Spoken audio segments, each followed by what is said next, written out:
everyone, welcome to the show. I'm Rebecca McLaughlin-Duane, and this week we're retracing the footsteps of Abu Dhabi's royal family, the Al Nahyans, right here at the capital's original urban settlement. And it's a place that is today one of the most important cultural sites for the emirate. It is Qasr Al Hosn. A little later on, we'll familiarise ourselves with the UAE's national bird, the falcon, and visit the biggest falcon hospital in the world right here in Abu Dhabi. It's a place that treats around 12,000 birds every year. But first, since Qasr Al Hosn was first constructed in the early 1790s, it's been an important defence and lookout post, a home to the ruling family and the seat of government. Now, 11 years after restoration work was started, it's become a national archive.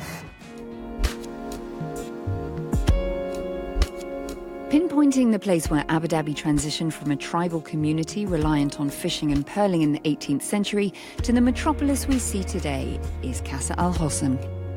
The site is the capital's oldest memorial to its past, having been built around the 1790s when the Al Nahyan tribe relocated the seat of power from Liwa to Abu Dhabi Island. The structure was built to overlook the coastal trade routes and protect the growing settlements established on the island, and one of its oldest permanent constructs is a watchtower. The community at Qasr Al Hosn continued to expand, and land was distributed to Emirati nationals under the reign of Sheikh Shakbut bin Sultan Al Nahyan from 1928 to 1966, and for 38 years after that by the late Sheikh Zayed bin Sultan Al Nahyan. And in 1990, the discovery of corrosive moisture within the walls of the settlement triggered a conservation plan. Restoration work was turbocharged in 2007, and today tourists can tour the living quarters of the royals who used to dwell here. Relics from the past sit side by side with modern sculptures by Emirati artists. And celebrating the traditional crafts of Bedouin women is the House of Artisans, where Emiratis demonstrate tali embroidery, the weaving of geometric fabric called sadu, and the braiding of date palm leaves to make baskets. The mission of Salama Al-Shamsi, who oversees the narrative of Qasr Al Hosn, is that not only will the renovated site be a must-see for global travellers, but also through its calendar of cultural events throughout the year, provide a place for the local community to come together, just as they did on the same spot hundreds of years ago. Salama, a very warm welcome to Inspire Middle East. Thank you very much for being here today at Qasr Al Hosn. Thank you for having us. Now, Abu Dhabi has for some time been keen to market itself not just as a tourism destination, but a cultural one. How does Qasr Al Hosn fit into that strategy, and how are you engaging the public? We are striving to have Qasr Al Hosn the first stop of every visitor who visits Abu Dhabi.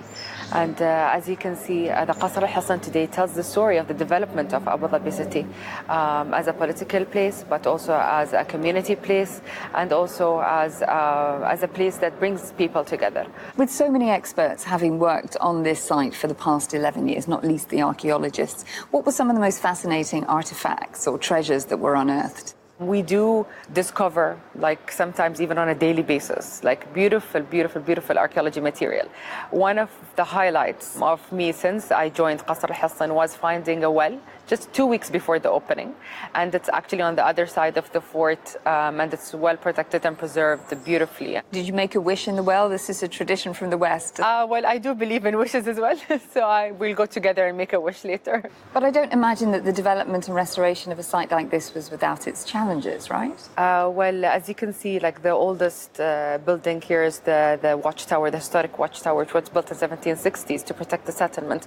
And for me, working on the content and the narrative of Qasr Al Hosn, this was the most challenging in terms of what can we offer for the visitors once they enter the watchtower. So there is a very beautiful, subtle experience once you enter with light and sound, which I think is very powerful. The new museum chronicles the past lives of the tribes that used to live here. What do we now better understand about the times and the tribulations of the sheikhs and the sheikhs who made this their home 250 years ago? So there you will learn about the political aspects of their lives and how they developed and protected Abu Dhabi and transformed it into a global city. What did they do in their daily lives? What did they like to eat? What was the rituals, daily rituals and wedding celebrations? What did they like to read as well? So all of this you will be experiencing in the outer palace of the fort. The role of Emirati women is particularly interesting. Tell me, what did they like to read? How did they spend their time? They used to oversee the housekeeping of the full house when the men were out fishing or pearl diving. There is a story of also, for example, Sheikh Hagout bint Shakhbout, she was the first woman to drive in Abu Dhabi, and she used to actually teach the men around the fort to actually also drive. So it's one of the interesting stories as well.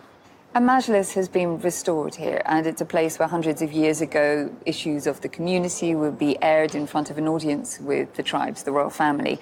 What were the pressing issues of the day back then? If you look at, let's say, the 60s, for example, before the United Arab Emirates, or before having ministries and, let's say, a number of schools or number of healthcare institutions and all of that, these were the most topics, let's say, like we need more hospitals, or we need more roads, or we need more lights in the street. How viable is it for the Emirates to bring back traditions like Sadu weaving, but on a commercial scale, to make them business entities? We are striving to have it commercialized very soon, but you can also see the Emirati designers who are already starting to use traditional crafts and traditional weaving into like daily wear or furniture or even stationery, and the people are very much interested in that.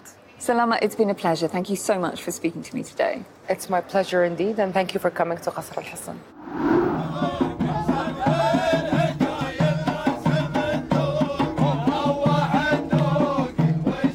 Now, for around 4,000 years, Bedouins in the UAE and the wider Arab Peninsula practiced falconry. Back then, it was for hunting, and today it's for sport. Salim Es Said went along to visit a hospital that plays a key part in the breeding and rehabilitation of these beautiful birds of prey.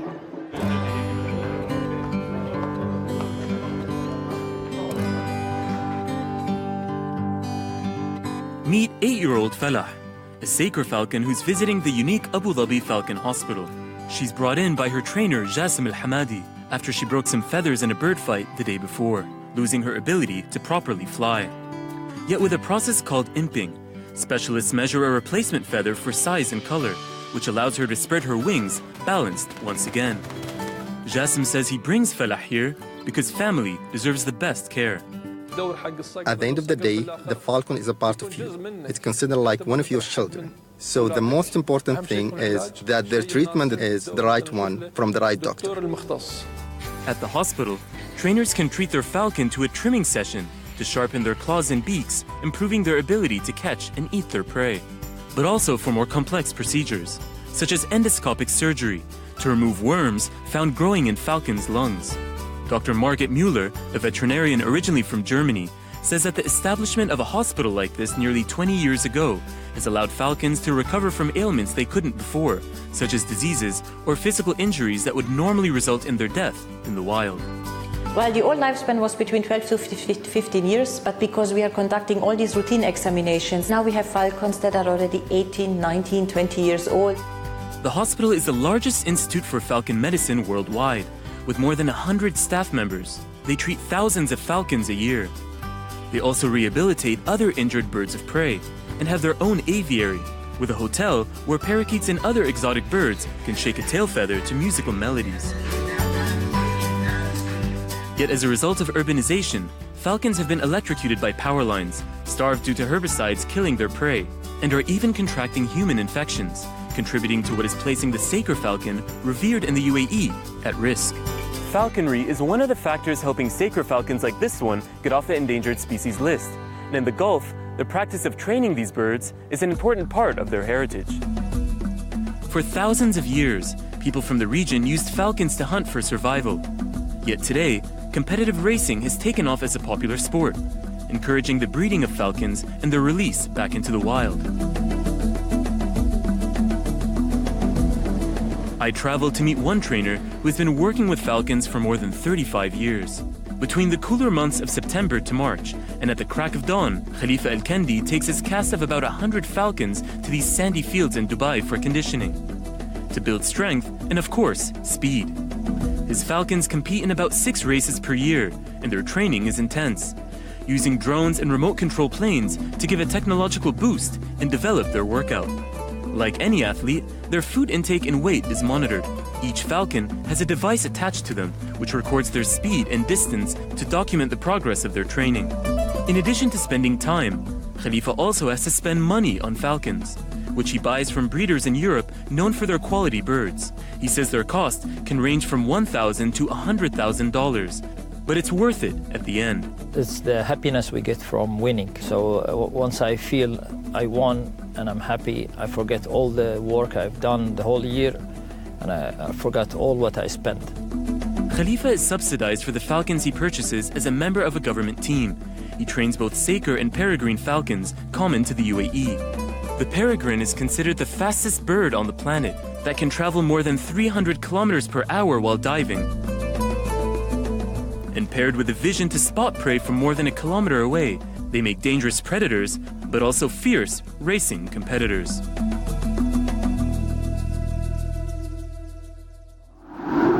Well, that's all we have time for this week. Before I say goodbye, here are some social media posts of UAE residents and visitors who paid a flying visit to the capital.